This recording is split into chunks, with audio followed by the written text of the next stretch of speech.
Traditionally, organizations have used CSAT as a metrics to measure. Yeah.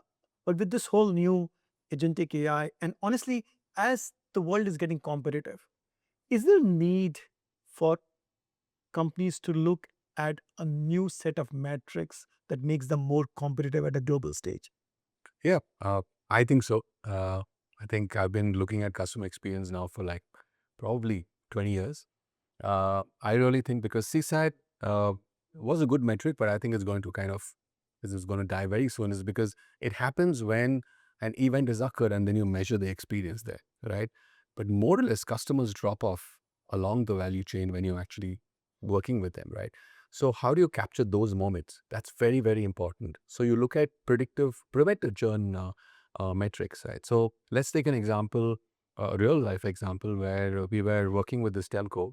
You're looking at shortening the cycle for order to activate, right? So you're buying a modem, and when does it get activated? Typically, it was like 12 days, and we wanted to.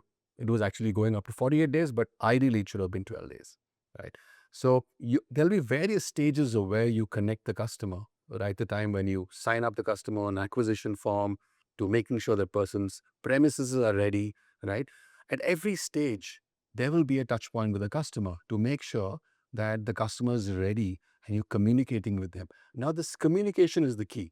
What more or less happens that we have seen through our analysis, right, is when communication is actually flawed or broken or non-existent, that is when the customer gets fatigued, customer is irritable, and they just drop off, right? That's where churn happens.